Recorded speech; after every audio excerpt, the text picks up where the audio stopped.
Saudaraku sekalian saya muliakan, Samudra Sholawat tema kita pada hari ini.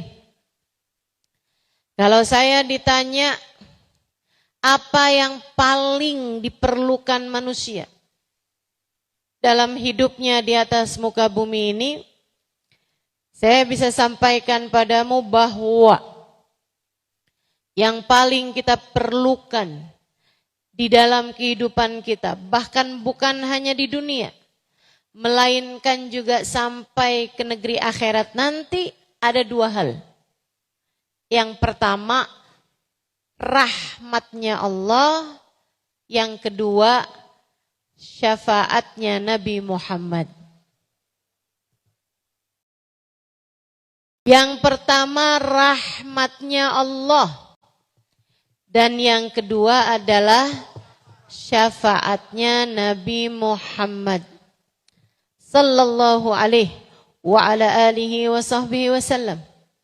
Kedua hal ini merupakan hal terpenting untuk kita dapatkan di kehidupan dunia sebelum merupakan hal paling penting untuk bisa kita raih saat kita masuk ke dalam negeri akhiratnya Allah Subhanahu wa ta'ala.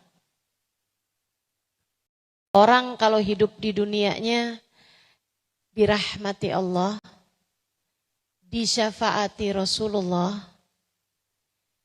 mau kaya, mau miskin, mau sehat, mau sakit, mau pinter, mau kurang pinter, mau cakep, mau kurang cakep, hidupnya terarah, hidupnya terbimbing, hidupnya terjaga, hidupnya menjadi hidup yang bahagia. Kalau dapat rahmatnya Allah, kalau dapat syafaatnya Nabi Muhammad. Dua hal itu. Selebihnya teman-teman saudara sekalian, itu hanyalah artinya kita bersolawat kepada Nabi, mendoakan Nabi Muhammad untuk mendapatkan rahmatnya Allah. Ustazah, kok kita doain Nabi sih Ustazah? Kan Nabi lebih mulia dari kita. Kenapa kita nih yang hina dina penuh dosa harus mendoakan Nabi Muhammad? Bukankah semestinya Nabi Muhammad yang mendoakan kita, bukannya kita yang mendoakan Nabi Muhammad? Ini teman-teman saya sekalian, doa itu enggak semestinya begitu. Doa itu tidak semestinya begitu. Yang namanya mendoakan itu adalah meminta kepada Allah Subhanahu wa taala, Jalla Jalaluhu wa ta'ala azamatuh, itu bisa dari orang yang hina untuk orang yang mulia, bisa juga dari orang yang mulia untuk orang yang hina. Karenanya yang namanya doa, orang tua mendoakan anaknya, iya. Anak mendoakan orang tuanya juga, iya. Kan begitu? Guru mendoakan murid-muridnya, benar, harus. Guru harus mendoakan murid-muridnya. Tapi murid yang baik adalah murid yang juga mendoakan gurunya. Nabi mendoakan umatnya, umat mendoakan nabinya. Itu konsepnya doa. Bukan berarti yang mendoakan harus lebih mulia daripada yang didoakan. Enggak kayak begitu. Ada banyak dalil-dalilnya. Nabi bahkan meminta doa kepada Sayyidina Umar Ibn al-Khattab alaihi ridwanallah. Ketika Sayyidina Umar berangkat pergi haji. Sayyidina Umar tuh berangkat hajinya lebih duluan daripada Nabi Muhammad sallallahu alaihi wasallam. Pada tahun ke-9 dari hijrah, Sayyidina Umar berangkat. Tahun ke-10 Nabi Muhammad sallallahu alaihi wasallam berangkat haji, pulang 11 karena kan Dzulhijjah, habis itu kan pulang Muharram. Muharramnya tahun ke-11, Nabi Muhammad bulan Rabiul Awal meninggal dunia. Tahun ke-11 Hijriah. Sayyidina Umar berangkat duluan. buat pergi haji tahun itu, tahun ke-9 Hijriah. Waktu Sayyidina Umar pamitan sama Nabi Muhammad, Rasul, saya berangkat haji duluan. Memastikan juga keadaan di sana seperti apa. Lebek ya Umar. Sebelum Sayyidina Umar berangkat, Nabi Muhammad bilang begini, "Ya Umar, la tansa ukhayyak minad du'a." Wahai Umar, janganlah kamu lupakan sahabat kecilmu ini. Sahabat dari sejak kecilmu ini. Sahabat dari sejak kita kecil-kecilan udah bersahabatan gitu ya. La tansa ukhayyak minad du'a. Janganlah kamu lupakan sahabatmu dari sejak kecil ini dari doamu selama di sana. Nabi pesan sama Sayyidina Umar buat doain Nabi Muhammad sallallahu alaihi wasallam. Nabi juga memerintahkan kita untuk saling mendoakan antara sesama kita. Kata Nabi Muhammad sallallahu alaihi wasallam, "Iltamisu min ikhwanikumud du'a." Mintalah doa, carilah doa dari orang-orang yang ada di sekitar kalian, dari saudara-saudara kalian sesama muslim, karena kamu gak pernah tahu dari lisan siapa Allah mengijabah sebuah doa. Jadi bersolawat kita kepada Nabi Muhammad adalah mendoakan Nabi Muhammad SAW biar Nabi Muhammad dapat rahmatnya Allah SWT yang diiringi dengan ta'zim, yang diiringi dengan cintanya Allah SWT dan pengagungannya Allah kepada Nabi Muhammad SAW. Ustazah, doain Nabi Muhammad dapat rahmat. Emangnya Nabi Muhammad kurang apa? Rahmatnya kok harus didoakan? Ibu-ibu sekalian, rahmatnya Allah itu luas tak terbatas. Sehingga nggak ada ceritanya orang itu mentok udah nggak bisa lagi dirahmati Allah tuh nggak ada. Karena rahmatnya Allah itu luas. Rahmati wasi'at kulla syai'. Rahmatku lebih luas daripada segala sesuatu. Itu satu. Yang kedua, Nabi itu nggak pernah kurang rahmatnya Allah kepadanya. Karena bahkan Nabi itu adalah perwujudan rahmatnya Allah. Perwujudan kasih sayangnya Allah di atas muka bumi. Katanya Allah Subhanahu wa taala dalam Al-Qur'an, "A'udzu billahi minasyaitonir rajim. Wa ma arsalnaka illa rahmatan lil alamin." Tidaklah kami utus engkau wahai Nabi Muhammad melainkan sebagai bentuk kasih sayang kami di atas muka bumi. Engkau diutus sebagai rahmat kami wahai Nabi Muhammad kepada alam semesta.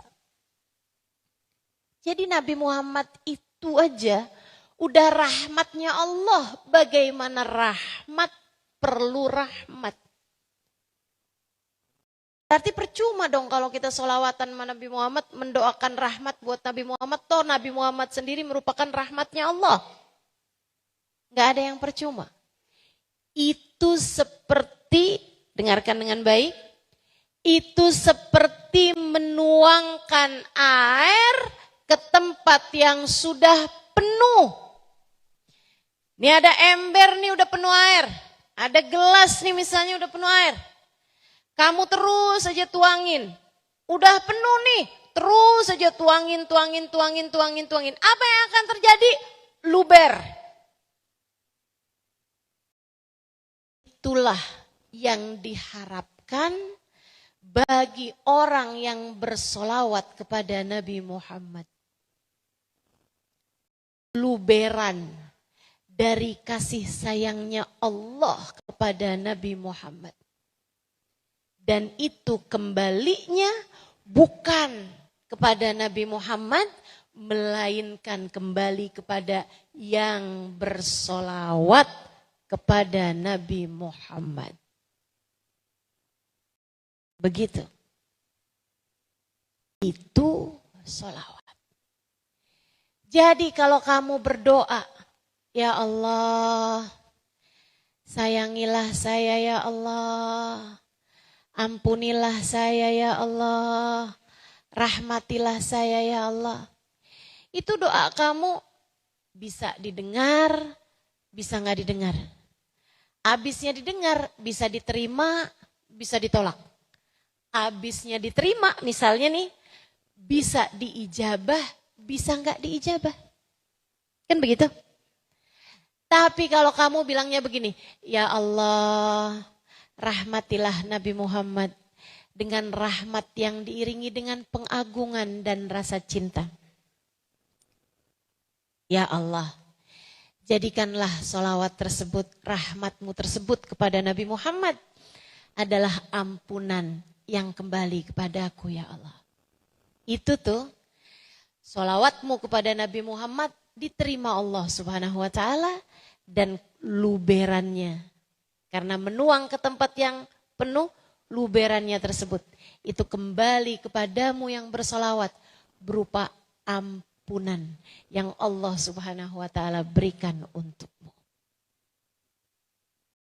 Jadi itu sebabnya kenapa Nabi Muhammad memerintahkan kita untuk, katanya Nabi Muhammad SAW, kalau kalian berdoa, awalilah doa kalian dengan salawat padaku, akhirilah doa kalian dengan salawat padaku, karena salawat padaku diterima di sisi Allah Subhanahu wa ta'ala.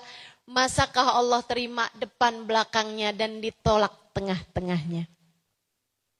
Nabi dengan rahmatnya, dengan kasih sayangnya kepada kita umatnya, menganjurkan kita untuk kalau baca doa, awali dengan sholawat, akhiri dengan sholawat. Subhanallah. Jadi kalau kita doa sendiri nih, belum tentu doa kita didengar. Belum tentu sesudah didengar diterima.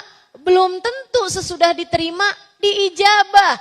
Tapi kalau kita bersolawat kepada Nabi Muhammad, Allah akan sampaikan solawat tersebut, didengar oleh Allah Subhanahu wa ta'ala, diterima oleh Allah Subhanahu wa ta'ala. Kemudian Allah tuangkan luberan untuk Nabi Muhammad sallallahu alaihi wasallam. Allah sampaikan rahmat tersebut kepada Nabi Muhammad. Namun seperti yang tadi telah saya sampaikan, Nabi Muhammad sudah penuh dengan rahmatnya Allah, sehingga yang ada adalah luberlah rahmatnya tersebut dan luberannya kembali kepada yang membaca sholawat. Dari sinilah kita faham apa yang disampaikan Sayyid Muhammad bin Alawi bin Abbas Al-Maliki. Kata beliau, tak ada permasalahan apapun tak bisa diselesaikan dengan sholawat.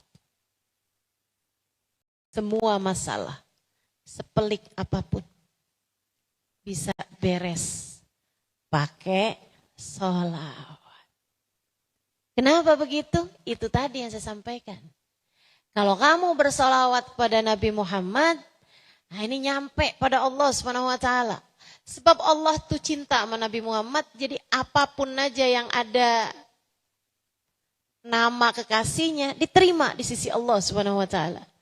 Nah udah diterima, diberikan kepada Nabi Muhammad, luberannya disampaikan kepada yang membaca sholawat. Senjata paling ampuh untuk kita sekalian adalah sholawat kita kepada baginda kita Nabi besar Muhammad sallallahu alaihi wa ala alihi wa sahbihi wasallam. Senjata paling ampuh yang Allah Subhanahu wa ta'ala berikan kepadamu, sholawatmu kepada Nabi Muhammad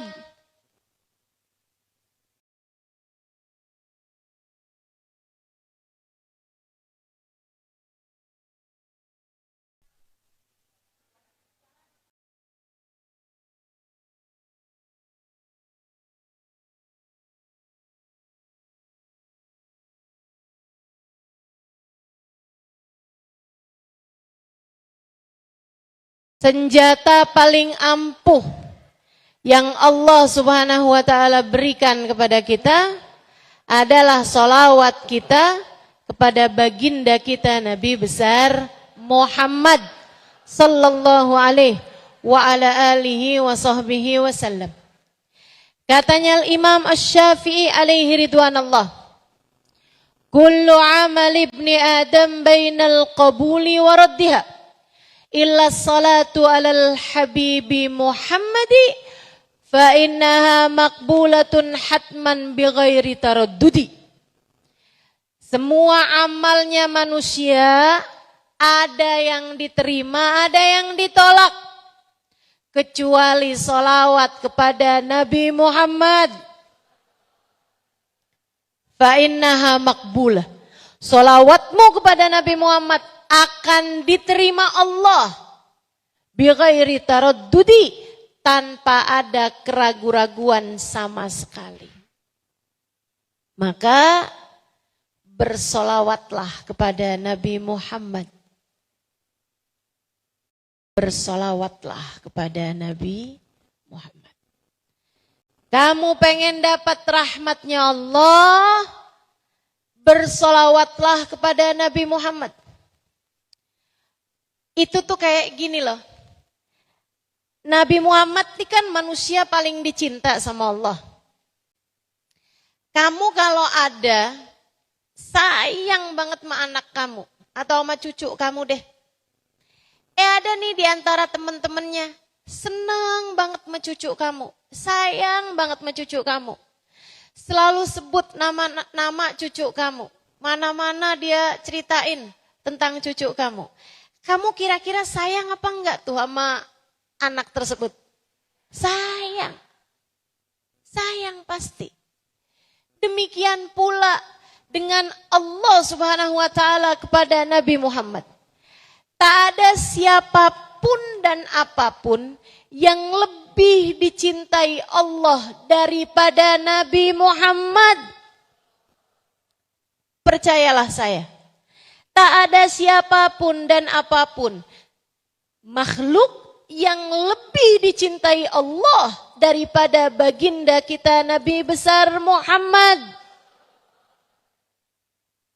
Hingga karenanya Allah Subhanahu wa taala akan mencintai siapapun dan apapun yang memiliki nisbat, yang memiliki hubungan, yang memiliki sambungan dengan baginda kita Nabi besar Muhammad. Apaan aja yang punya sesambungan sama Nabi Muhammad pasti dicinta Allah Subhanahu wa taala. Saudaraku sekalian saya muliakan, mata yang paling dicintai Allah, matanya Nabi Muhammad dan matanya orang-orang yang memandang dengan cinta kepada Nabi Muhammad. Dicintai Allah Subhanahu wa taala. Kalau kamu bicara lisan, ucapan, maka yang paling dicintai Allah adalah ucapannya Nabi Muhammad, lisannya Nabi Muhammad. Dan Allah akan mencintai lisan-lisan yang menjadi penerus Nabi Muhammad, yaitu para ulama, para pendakwah, para hafiz Quran. Lisan mereka adalah lisan yang bersambung dengan Nabi Muhammad. Atau juga lisannya orang-orang yang senantiasa menyebut-nyebut nama Nabi Muhammad. Allah paling suka sama hatinya Nabi Muhammad sallallahu alaihi wasallam. Paling dicintai Allah Subhanahu wa taala. Ma kadzabal fuadu ma ra'a. Kata Allah Subhanahu wa taala, sesungguhnya hatinya Nabi Muhammad tidak pernah berdusta dengan apapun yang dilihatnya dengan pandangan mata batinnya tersebut. Bahkan terhadap hatinya aja Nabi Muhammad itu Allah mengatakan tidak pernah berdusta. Kebayang, hatinya aja udah gak pernah bohong. Gimana lisannya? Sallallahu alaihi wa ala alihi wasallam. Allah paling cinta, hati adalah hatinya Nabi Muhammad. Dan Allah juga akan cinta kepada semua hati yang mencintai Nabi Muhammad. Bahkan seperti yang pernah saya sampaikan, mungkin teman-teman sering dengar juga. Ada dulu seorang Yahudi nagih hutang sama Sayyidina Ibnu Abbas alaihi ridwanallah. Ditagih hutang, Sayyidina Ibnu Abbas lagi bakar roti. Sambilan bakar roti, Sayyidina Ibnu Abbas bilang, "Ntar ya, saya akan bayar hutang kamu, nungguin nih rotinya mateng." Iya dah. Sambilan itu Sayyidina Ibnu Abbas mengajak dia untuk masuk Islam. Yuk login aja.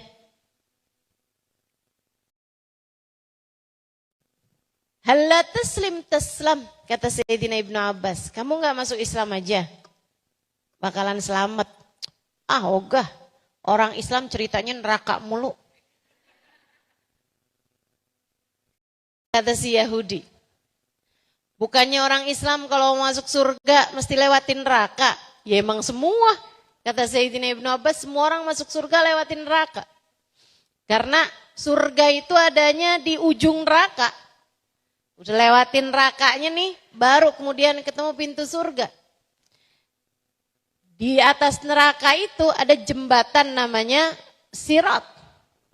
Sehingga sekalian di ujungnya sana ada pintu surga. Yang selamat melewati jembatan, yang artinya yang selamat melewati neraka, maka dia akan masuk ke dalam surga. Wa inhum illa wariduha, kata Allah SWT dalam Al-Quran. Tidak ada sesiapapun di antara umat manusia kecuali akan melewati jembatan tersebut. Ini si Yahudi bilang, ya kalau lewat ya bakalan kebakar lah pasti. Enggak, kalau orang Islam gak akan kebakar. Masa ada orang lewatin neraka segitu panasnya gak kebakar. Sayyidina Ibnu Abbas kemudian habis rotinya mateng, beliau keluar bawa bayar hutangnya. Kemudian beliau juga keluar dengan membawa 3 buah kain. Dia bilang, nih saya mau tunjukin sama kamu. Nih ya, tar di akhirat nih, nyalain sama beliau apinya. Di tungkunya itu di kompornya. Kemudian dia ada ambil kain, misalnya, nih ya, kain merah nih. Ini misalnya Yahudi ya, ya masukin di api tersebut. Habis itu ada kain lagi. Misalnya biru misal ini ya. Ini misalnya Nasrani ya. Nah, kita masukin. Ini ya yang putih ini ya. Misalnya Islam ya. Misalnya ya. Nah, masukin. Habis tutupin saya Sayyidina Ibnu Abbas. Gimana nih kabarnya nih kira-kira? Ya udah habis, udah hangus. Yuk kita lihat.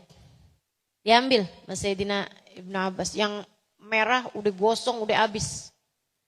Ambil yang biru. Nah, gosong udah habis. Diambil yang putih. Bersih, tetap putih, enggak hangus, enggak kebakar sama sekali. Dan ini yang saya sampaikan ini ada dalam kitab Sirah Ad-Dahlaniyah kalau saya enggak salah ingat. Ada salah satu kitab-kitab yang saya baca ini dan pernah juga disampaikan guru kami Sayyidil Habib Umar bin Hafid. Sehingga sekalian saya muliakan, kain ini putih tetap seperti sedia kala. Kata Sayyidina Ibnu Abbas, nih liatin. Enggak kebakar kan. Orang Islam nih, walaupun lewat di atas jembatan Sirat yang di bawahnya ada api, iman di hatinya membuat dia enggak akan bisa terbakar api tersebut. Gimana? Masuk Islam yuk? Dia bilang, ntar dah saya pikir-pikir lagi. Cerita ini tersebar di Madinah dan tentu ini sesudah wafatnya Nabi Muhammad sallallahu alaihi wasallam. Orang-orang kemudian berdatangan kepada Sayyidina Ibnu Abbas bertanya, "Wahai Ibnu Abbas, kain apa yang kamu masukkan ke dalam api tapi api tidak dapat membakarnya. Sayyidina Ibnu Abbas kemudian mengatakan, "Dzaka hirqah masah bihan Nabi sallallahu alaihi wasallam indama ariqa jasaduh." Itu adalah kain yang pernah dipakai Nabi Muhammad buat ngelap keringat beliau ketika beliau tengah berkeringat.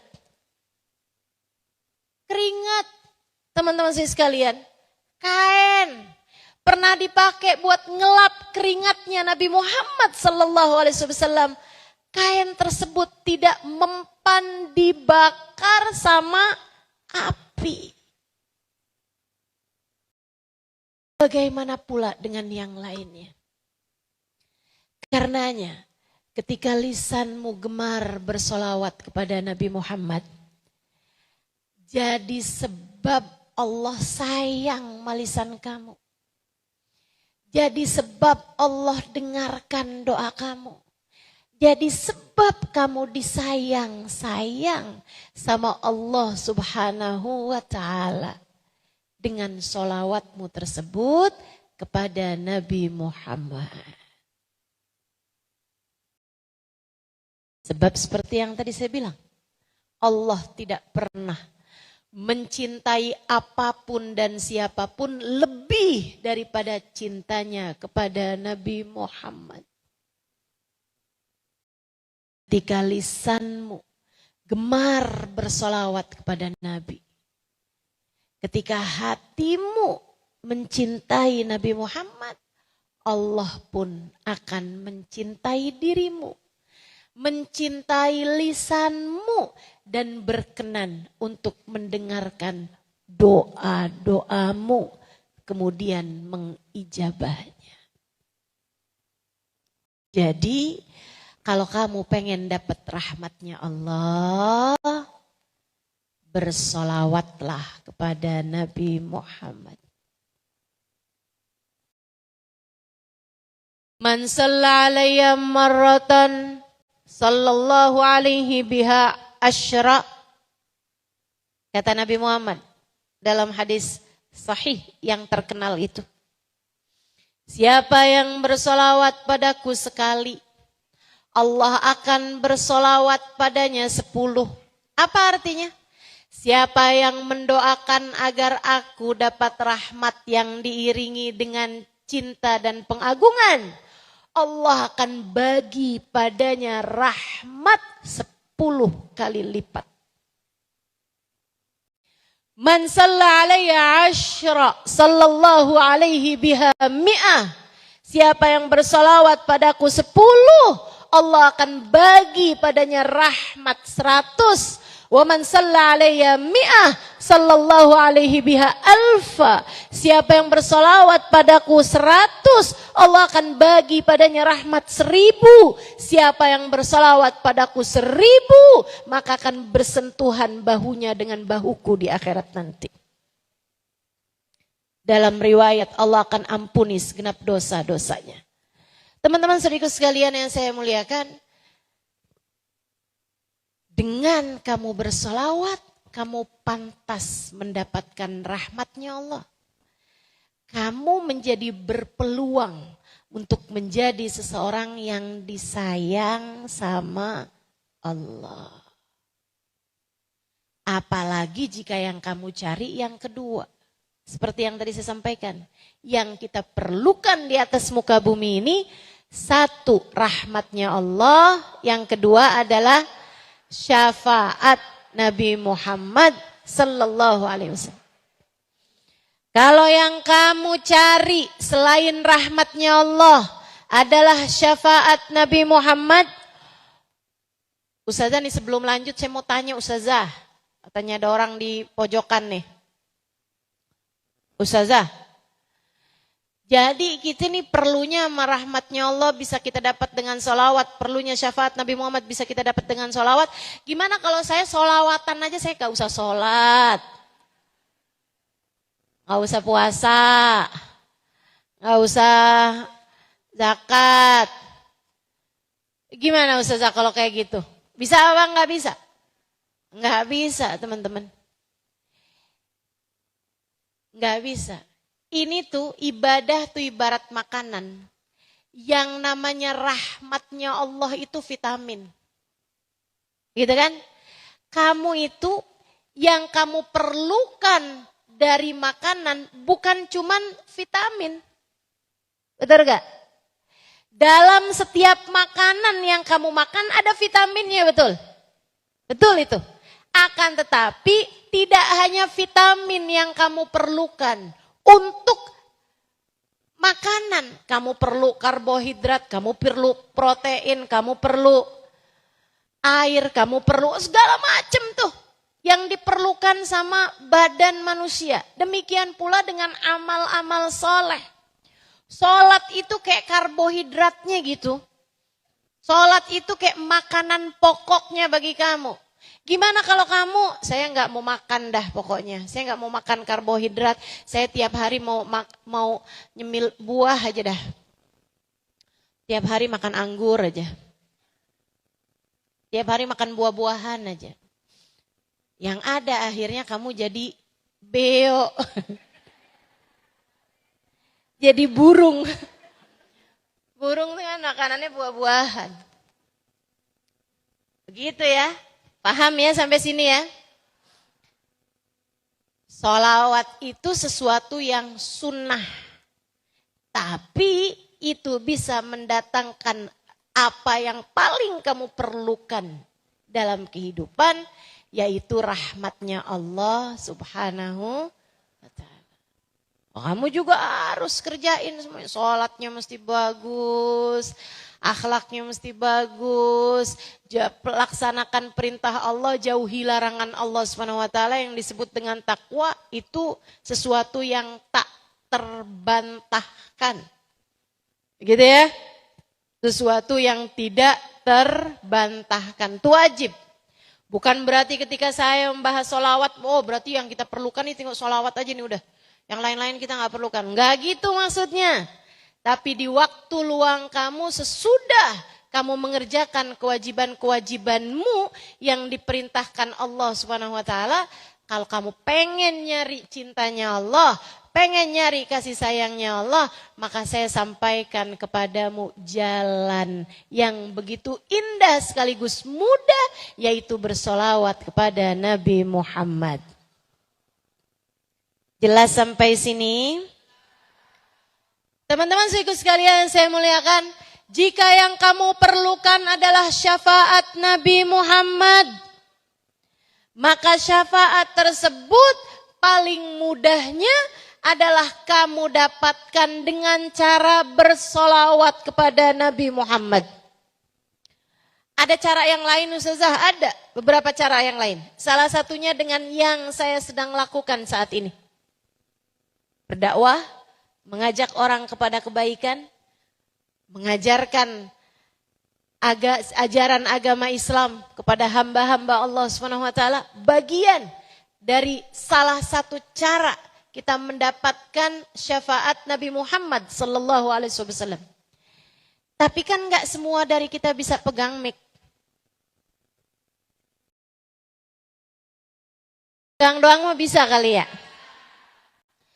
Gak semua dari kita memiliki ilmu, kapasitas, modal pembelajaran yang cukup untuk bisa melakukan dakwah. Betul bahwa dakwah yang gak kayak begini modelnya, ya, dakwah yang ngajakin orang kepada kebaikan, itu semua dari kita perlu melakukannya. Seorang ibu mengajakin anaknya kepada kebaikan, istri mengajak suaminya kepada kebaikan, dan itu merupakan bagian dari dakwah, itu betul. Akan tetapi seperti yang sedang saya lakukan, tentu tidak semua orang memiliki kapasitas untuk itu. Teman-teman saya sekalian, tapi saya kasih tahu bahwa di antara cara paling mudah sekaligus juga paling indah untuk bisa mendapatkan syafaat Nabi Muhammad adalah dengan bersolawat kepada Nabi Muhammad. Man shalla alaihi 10 marat hina asbah wa hina amsa wajabat lahu syafaati. Kata Nabi Muhammad sallallahu alaihi wasallam, Siapa yang bersolawat padaku 10 kali, cuma 10 kali.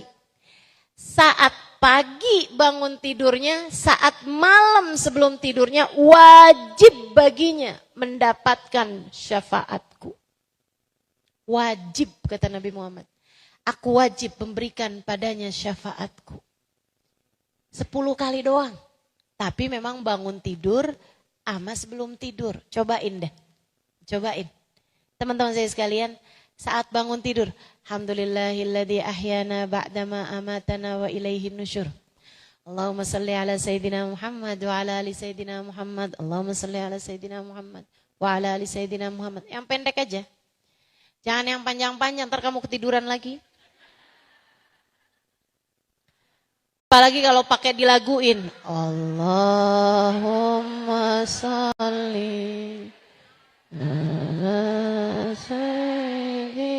Wah, itu udah masuk mimpi lagi tuh. Mimpinya hadir majelis ya. Masya Allah. Jadi teman-teman saya sekalian, sholawat 10 kali pagi hari, sholawat 10 kali malam hari. Malam hari sebelum tidur kamu juga gitu. Baca surat Tabarak, habis itu baca Subhanallah 33 kali, Alhamdulillah 33 kali, Allahu Akbar 34 kali. Habis itu kemudian kamu baca doa sebelum tidur. Nah, habis udah selesai itu baru Allahumma salli ala Sayyidina Muhammad wa ala ali Sayyidina Muhammad. Allahumma salli ala Sayyidina Muhammad wa ala ali Sayyidina Muhammad. Allahumma salli ala Sayyidina Muhammad wa ala ali Sayyidina Muhammad. Ya Allah, saya tidur sebagai umat Nabi Muhammad. Maka jika engkau bangunkan saya kembali esok hari, bangunkan saya sebagai umat Nabi Muhammad. Dan jika engkau mengambil saya di sisimu ya Allah pada malam hari ini, ambillah saya sebagai umat Nabi Muhammad. Berapa banyak orang tidur di waktu malam kemudian gak bangun lagi di pagi harinya? Bukankah indah jika kamu berdoa dengan doa semacam itu pada malam hari sebelum tidurmu? Salawatan 10 kali aja. Pagi hari 10 kali, malam hari sebelum tidur. Wajabat lahu syafaati, kata Nabi Muhammad, wajib baginya mendapatkan syafaatku. Lebih mudah kamu, kalau udah kamu tabung tiap pagi, tiap malam kamu sholawatan Nabi Muhammad. Kalau ada apa-apa nabinya udah kenal. Ini penting teman-teman saudaraku sekalian. Kalau ada apa-apa sama kamu, nabinya udah kenal. Karena kamu sering bersolawat padanya. Karena kamu menjadikan namanya adalah nama terakhir manusia yang kamu sebutkan di saat sebelum tidurmu. Dan nama pertama yang kamu sebutkan ketika bangun tidurmu. Nabi akan kenal sama kamu. Dan kalau udah dikenali sama Nabi Muhammad, sekali lagi saya ulangi, Nabi adalah manusia paling tercinta di sisi Allah Subhanahu wa taala, dan bukankah segala urusan ada dalam kendali Allah? Kalau kamu udah dikenali sama Nabi Muhammad, Nabi itu bisa dengan mudah Allah berkata padanya, ya Muhammad, sal tu'ta isfa' tu syafa'. Wahai Muhammad, mintalah apa yang kamu mau, berikanlah syafaat kepada siapapun yang kamu kehendaki.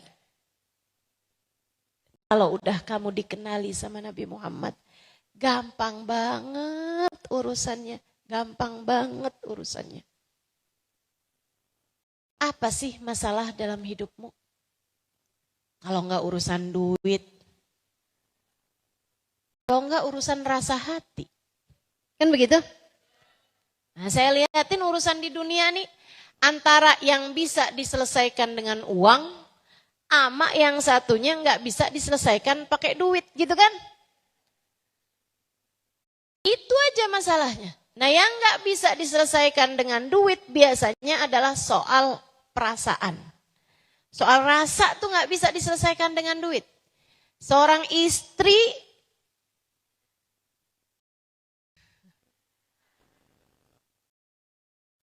Walaupun dia punya duit berapa, kalau hati suaminya tidak tertuju kepadanya, gak cinta lagi sama dia, susah.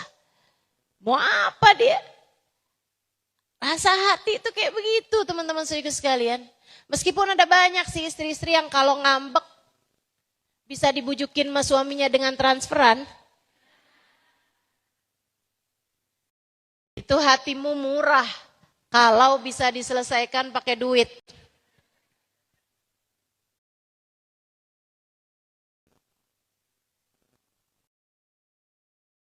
Ngambek, gak mau ngomong. Di situ suaminya WhatsApp, udah saya transfer ya. Langsung telepon, kamu pulang kapan? Ya, murah banget dah.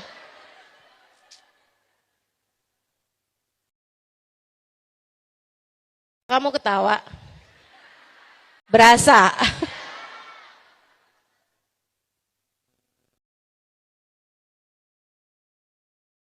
Saya nggak berasa Ustazah, saya nggak punya suami. Ya iya.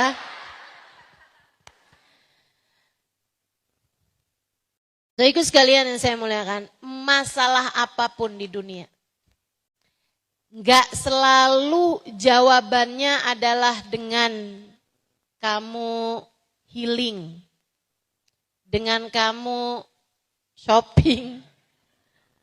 Nggak gitu, nggak gitu. Tapi seringkali jawabannya atau Allah akan kasih jalan keluarnya adalah ketika kamu rajin dan banyak bersolawat kepada Nabi Muhammad. Misalnya nih ya, kamu dikasih sakit. Apakah jawabannya adalah uang? Ada banyak orang-orang yang punya duit banyak. Ketika Allah menghendaki dia sakit, duitnya gak bisa apa-apa. Uang seberapapun banyaknya, gak bisa menghalangi satu gigimu yang akan tanggal. Betul? Uang seberapapun banyaknya, gak bisa menurunkan tensi darahmu. Saudariku sekalian yang saya muliakan, ada banyak urusan yang gak bisa diselesaikan dengan uang.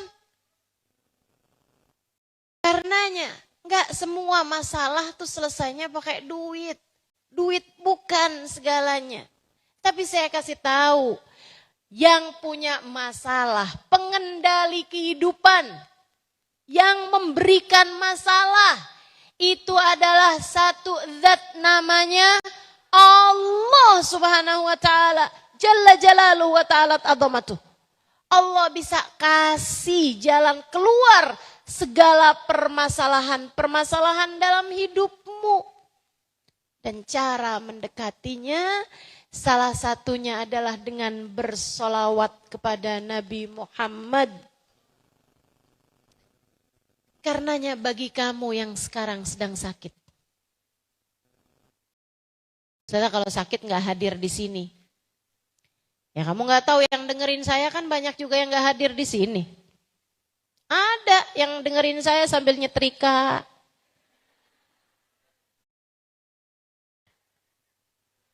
Kamu kayak nggak pernah aja.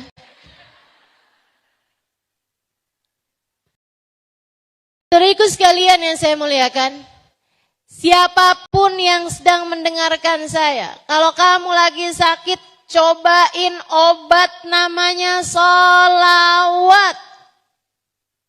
Cobain obat namanya sholawat. Yang saya rasakan, andai pun dengan sholawat itu kamu gak sembuh, sekurangnya hati kamu jadi jauh lebih tenang. Setidaknya rasa sakitnya akan jadi jauh lebih ringan. Itu andai gak sembuh. Apalagi jika kemudian Allah memberikan kepadamu kesembuhan. Cobain. Termasuk juga kalau kamu lagi nungguin yang sakit. ajakin dia buat sholawat. Dan kamu juga sambil nungguin yang sakit, banyak-banyaklah baca sholawat. Apalagi saat dia lagi kesakitan. Kan gak semua orang kesakitan. Saat seseorang lagi kesakitan, udah deh itu obat mujarab banget. Saya rasain. Ini udah teruji ini. Di laboratorium kehidupan. Tenang aja. Mujarab teman-teman soiku sekalian. Saya mengujinya. Tahun lalu saya dikasih sakit sama Allah SWT. Sakit yang cukup berat. Saya rasakan lumbal belakang saya. Lumbal itu antara tulang satu ke tulang yang lain. Di tulang belakang saya itu lumbalnya pecah. Sehingga sakitnya luar biasa karena itu semuanya sebelahnya itu saraf. Sarafnya kaki itu semua di situ. Jadi pecahannya itu ngegelibet ke saraf-saraf sehingga semua jenis sakit sepertinya saya rasakan. Teman-teman sekalian, kalau pas lagi sakit yang banget sakit, saya merasakan betapa benarnya firman Allah SWT, wa nahnu aqrabu ilaihi min hablil warid. Aku Allah lebih dekat dengan hambaku daripada urat nadinya sendiri. Ada yang dapat saya lakukan untuk diri saya ketika saya sedang kesakitan. Tak ada yang dapat dilakukan suami saya untuk saya. Meskipun andai seberapapun rasa sayang dia kepada saya. Tak ada yang bisa dilakukan. Sahabat-sahabat saya, teman-teman saya. Meski seperti apapun sayangnya. Keluarga saya, saudara-saudara saya. Kepada saya. Satu-satunya yang dapat melakukan sesuatu adalah Allah Subhanahu wa ta'ala. Saudaraku sekalian saya muliakan. Di saat-saat kayak gitu, obat seringkali udah gak ngaruh. Pil-pil penghilang sakit udah gak ada artinya. Bisa tertidur meski semenit pun. Kalau udah kayak gitu gimana? Kasih obat tidur sekalipun gak ngaruh teman-teman. Gak ngaruh. Kalau udah kayak gitu gimana? Apa yang ngaruh? Sholawatan sama Nabi Muhammad. Allahumma salli ala Sayyidina Muhammadin tibbil qulubi wa dawaiha wa afiyatil abdani wa shifaiha wa nuril absari wa diyaiha wa ala alihi wa sahbihi wa sallim. Ya Allah, sampaikanlah rahmat-Mu untuk Nabi Muhammad yang diiringi dengan pengagungan dan cinta. Ya Allah, jadikanlah salawat saya kepada Nabi Muhammad ini sebagai obat untuk sakit saya. Sebagai obat untuk hati saya. Sebagai obat penerang untuk mata batin saya. Itu arti salawat tibil qulub. Terus saya baca. Hati jadi lebih damai. Rasa sakit jadi jauh lebih ringan. Keadaan jadi jauh lebih menyenangkan. Terkadang sakitnya enggak berkurang, tapi jadi jauh lebih ringan. Teman-teman saudaraku sekalian, bukankah itu yang kita perlukan? Sakit tuh kalau cuman rasa sakit, itu tuh kita enggak apa-apa. Ya sakit, tapi ya enggak apa-apa. Insya Allah jadi penyebab berguguran dosa. Insya Allah jadi penyebab naik derajat. Insya Allah jadi sebab kesembuhan hati kita dari segala penyakit-penyakitnya. Rasa sakit yang Allah berikan pada kita. Yang berat itu kalau hatinya merasa berat menghadapi sakit tersebut. Nah itu yang sudah dipastikan akan jadi rasanya lebih ringan dengan kamu bersolawat kepada Nabi Muhammad. Jadi hatinya jauh lebih ringan merasakan sakitnya. Jadi untukmu yang sakit-sakit, udah senjata paling ampuh bersolawat kepada Nabi Muhammad. Apa permasalahan hidupmu? Ustazah, masalah saya nih anak Ustazah. Anak saya jauh dari hidayah. Anak saya nakal. Anak saya nggak pinter. Nah, itu juga masalah buat hidup kamu, betul. Cobain dengan senjata namanya sholawat. Ustazah, saya udah banyak baca sholawat Ustazah. Tapi anak saya yang tahun kemarin itu nggak naik, sekarang juga masih tetap aja tuh Ustazah. Nggak yang jadi bintang kelas juga. Teman-teman saudaraku sekalian yang saya muliakan, bisa jadi dengan sholawat itu anak kamu enggak yang kemudian jadi pinter gitu misalnya. Akan tetapi, bukankah kepandaian itu juga bukan hal yang paling utama bagi seorang manusia? Teman-teman, para ibu nih saya kasih tahu. Kamu tuh enggak apa-apa loh kalau punya anak EQ-nya jongkok. Gak apa-apa. Kalau kamu punya anak otaknya tuh enggak cair gitu. Rada-rada kental. Jadi kalau mikir itu agak-agak lambat gitu kan. Enggak apa-apa loh teman-teman, enggak apa-apa. Tapi saya berharap kamu punya anak-anak menjadi anak-anak yang bahagia. Karena itu yang paling penting. Hidup bahagia, mati husnul khotimah, di akhirat masuk surga. Itu udah. Itu cita-cita kita. Selebihnya yang lain enggak apa-apa, enggak apa-apa. Sesekali sakit enggak apa-apa. Sesekali sulit enggak apa-apa. Sepanjang hidup di dunia enggak pernah keluar negeri enggak apa-apa. Enggak apa-apa. Bukan pengen Ustazah haji, umroh, iya mudah-mudahan saya doakan. Saya doakan. Bisa sampai langkah kakimu ke sana. Tapi ibarat kata enggak bisa, itu juga enggak apa-apa teman-teman sekalian. Ibaratnya nih sampai dengan mati enggak pernah berangkat haji, umroh gitu. Enggak apa-apa juga, enggak apa-apa. Yang papa itu, kalau itu tadi, kamu enggak hidup bahagia, yang masalah itu kalau sampai mati enggak husnul khotimah. Yang masalah itu kalau di akhirat enggak masuk surga. Itu masalah. Buat kamu dan buat keluarga kamu. Anak-anak kamu. Itu yang masalah itu dia. Kalau dia enggak bahagia. Kalau dia enggak jadi hamba Allah yang benar hidupnya di dunia. Itu masalah buat mereka. Yang masalah itu kalau anak-anakmu nauzubillah min dzalik, para pendosa, itu masalah bagi kamu. Masalah bagi dia, masalah bagi kamu juga sebagai orang tuanya. Karenanya teman-teman saya sekalian, kalau misalnya nih Ustazah, anak saya jauh dari hidayah Ustazah, anak saya Ustazah, ninggalin kewajibannya kepada Allah dan dosa-dosa besar bahkan dia lakukan Ustazah.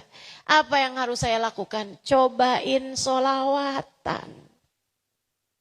Saya kesian sama orang-orang tua yang anaknya jauh dari Allah Subhanahu wa taala. Saya kesian. Saya bersamamu, wahai para ibu yang ngerasa anakmu jauh dari Allah Subhanahu wa taala.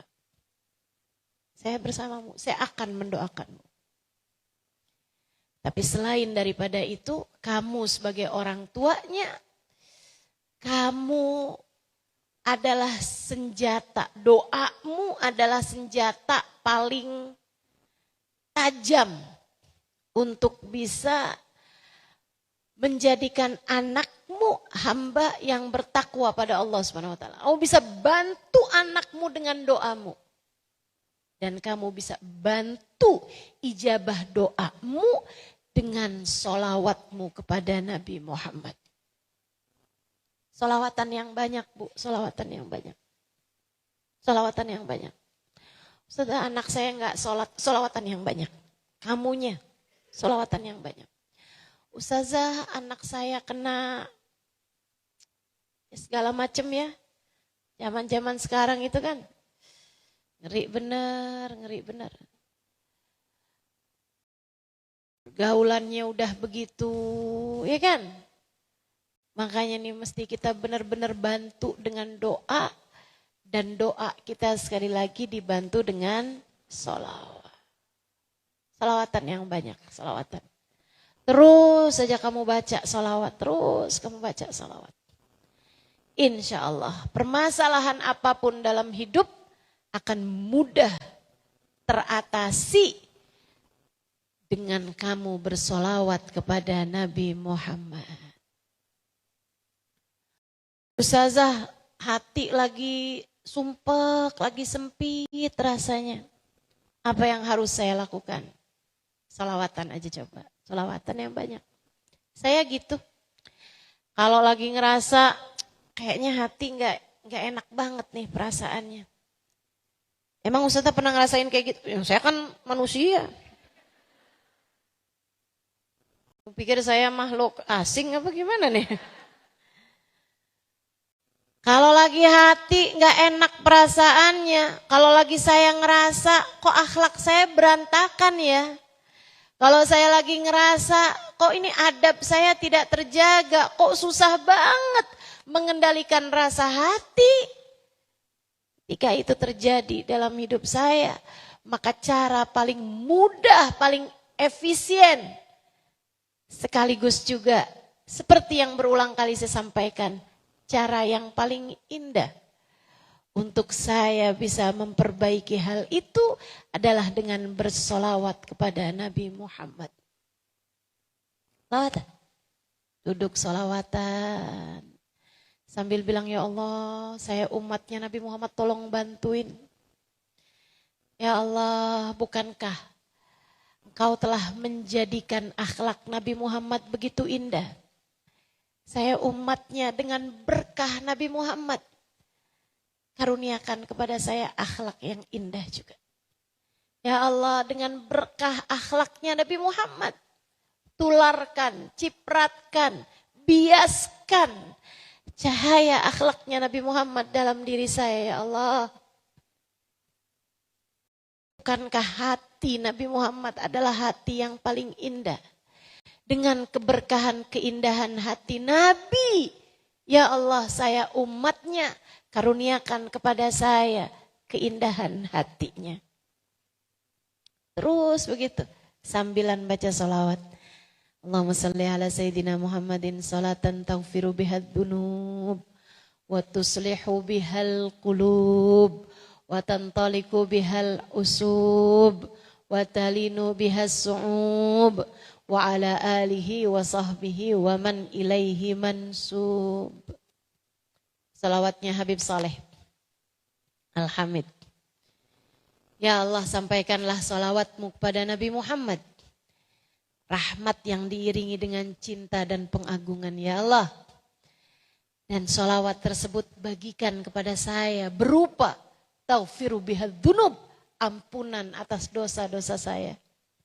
Tuslihu bihal gulub, bikin bagus hati saya, ya Allah.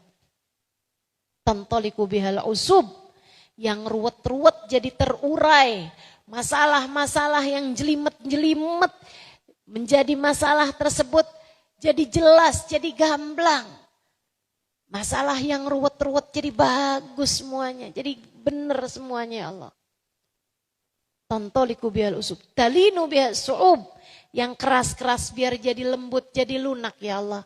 Hati saya yang keras lunakkanlah ya Allah. Hati anak-anak saya ya Allah. Yang keras-keras lunakkan ya Allah. Permasalahan dalam kehidupan kami ya Allah. Selesaikanlah dengan berkatnya salawat kami kepada Nabi Muhammad. Begitu tuh. Salawatan sama Nabi Muhammad SAW. Masalah apapun. Termasuk masalah paling berat bagi hidup kita, yaitu tentang akhir kehidupan kita. Masalah paling berat tuh. Kemenangan sekaligus kegagalan yang sesungguhnya. Husnul khatimah atau su'ul khatimah. Akhir kehidupanmu. Yang Nabi Muhammad mengatakan al-umur bi khawatimiha. Segala urusan tergantung dari bagaimana ia diakhiri. Hidupmu meskipun seperti apapun kamu menjalaninya, nilai hidupmu tergantung dari bagaimana kamu mengakhiri kehidupanmu. Hidupmu diakhiri dengan cara semacam apa? Ada yang dikaruniai husnul khatimah, kematian yang indah. Ada yang diberi Allah SWT su'ul khatimah, kematian yang buruk. Kematian yang hancur. Kematian yang celaka. Saudaraku sekalian yang saya muliakan, semoga Allah karuniakan kepada kita husnul khatimah. Akhir kehidupan kita jadi saat pesta bagi kita. Akhir kehidupan kita menjadi kehidupan yang sangat menyenangkan bagi kita. Amin. Ya Rabbal Alamin. Diakhiri kehidupan kita dalam husnul. Penting nih. Paling penting bagi hidup kita. Nah, husnul khotimah. Salah satu cara meraihnya. Selain daripada kita harus jaga hidup, selain daripada kita harus doa minta sama Allah SWT, juga bisa kita raih ketika kita mendapatkan syafaat Nabi Muhammad SAW. Dan itu salah satunya bisa kita dapatkan dengan kita memperbanyak membaca salat. Saya jadi ingat sebuah kisah yang dulu sering saya bawakan kisah ini. Ada disebutkan dalam kitab-kitab juga dan juga berulang kali disampaikan oleh guru kami Sayyidil Habib Umar bin Hafid tentang seorang pemuda yang pergi haji barengan sama bapaknya, di tengah jalan bapaknya meninggal dunia. Gurun pasir, pergi haji zaman itu ya, naik unta, tengah-tengah gurun pasir bapaknya sakit, gak lama kemudian meninggal dunia. Masalahnya habis meninggal dari ujung rambut ke ujung kaki jadi hitam legam. Anaknya sedih bener. Dia gimana mau nyolatin, gimana mau tayamumin. Gak ada air kan. Dia mau tayamumin dulu, habis tayamumin kafanin, habis kafanin dia sholatin, habis sholatin dia mau nguburin. Tapi dia mau ngerjain itu semuanya. Jadi bingung ketika melihat badan bapaknya ini dari ujung rambut ke ujung kakinya hitam legam.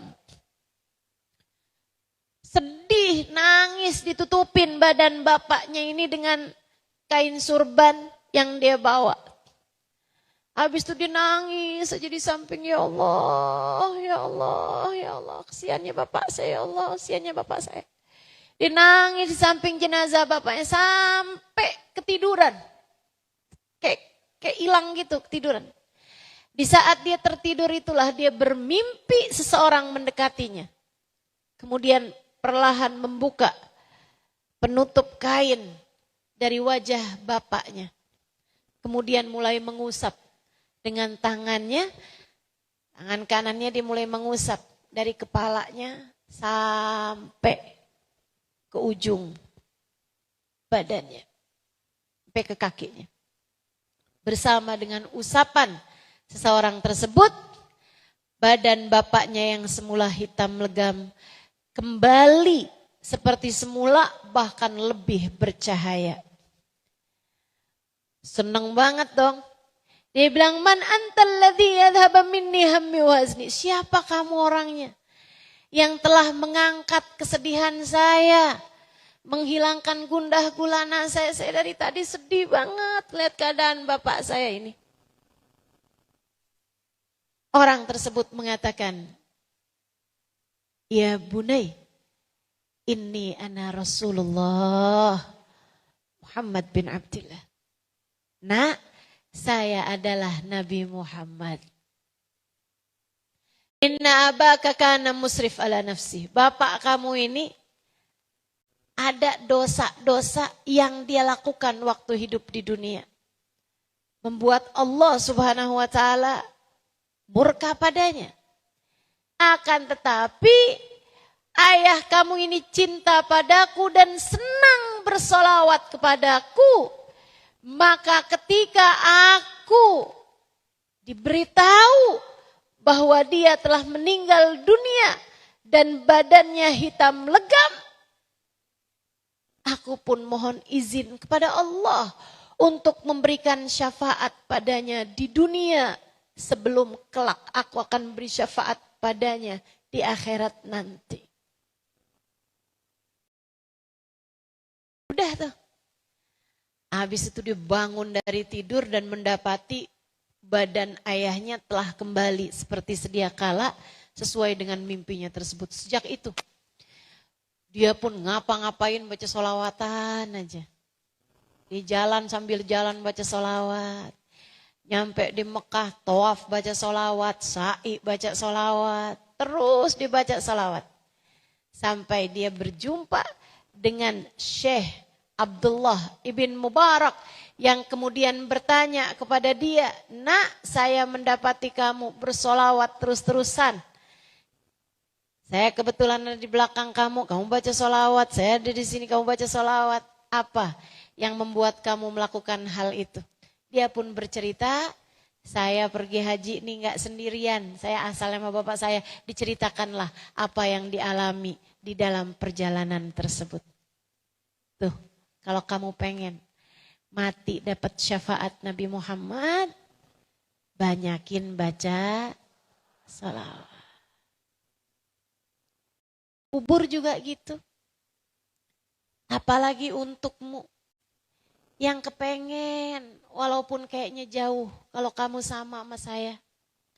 Walaupun kayaknya rada jauh gitu ya, tapi pengen ntar di kuburan bisa ketemu sama Nabi Muhammad.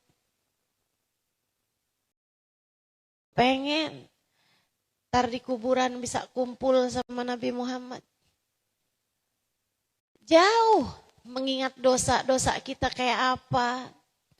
Siapa kita, siapa Nabi Muhammad. Nabi enggak pernah berbuat dosa, kita dosanya udah kebanyakan. Nabi hatinya bersih, kita kayak begini. Rada jauh, akan tetapi kita kepengen di akhirat nanti di dalam kubur kita bisa ketemu sama Nabi Muhammad, bahkan bisa kumpul sama Nabi Muhammad. Salah satu caranya yang paling mudahnya sekaligus yang paling indahnya adalah dengan kita banyak bersolawat kepada Nabi besar Muhammad.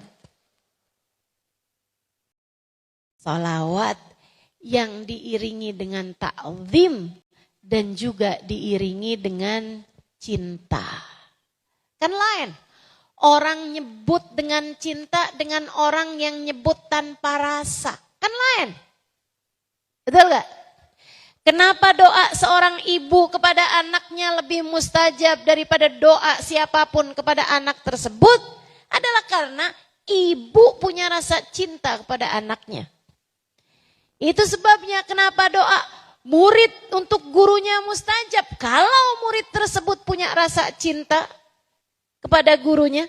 Demikian pula dengan doa guru untuk muridnya kenapa mustajab. Kalau dia mendoakannya dengan sepenuh cinta. Demikian pula yang lain-lainnya. Orang tuh istri mendoakan suaminya mustajab. Doa istri buat suami mustajab loh, kasih tahu sama suaminya. Hati-hati bang. Doa saya untukmu mustajab.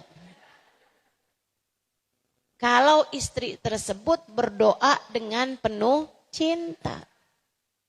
Doa suami buat istrinya juga mustajab. Apalagi kalau suami tersebut mendoakan istrinya dengan penuh cinta.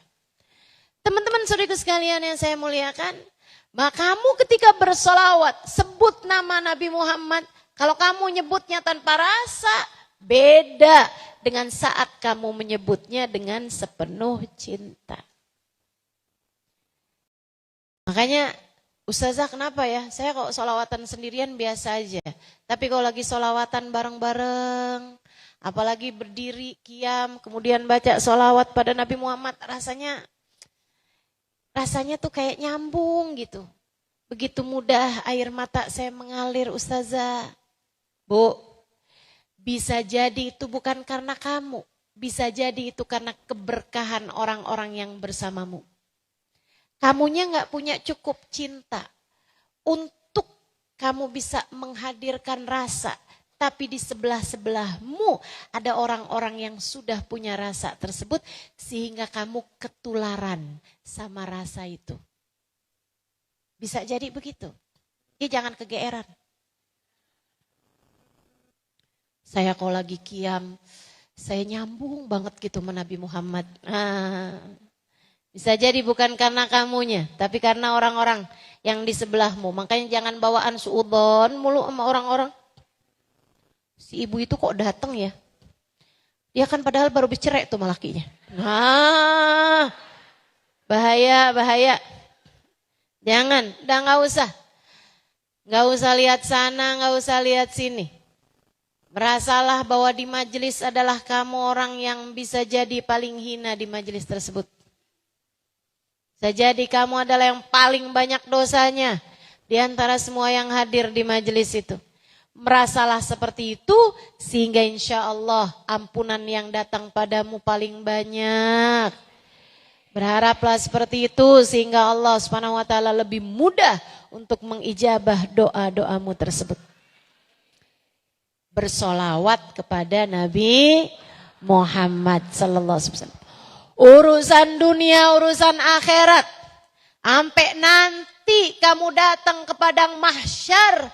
Katanya Nabi Muhammad sallallahu alaihi wasallam, aqrabukum minni majlisan aktsarukum alayya salatan. Yang paling dekat tempatnya denganku di akhirat adalah yang paling banyak baca solawatnya kepadaku. Penting banget buat ngetek tempat di akhirat nanti dengan kamu bersolawat kepada Nabi di atas muka bumi ini.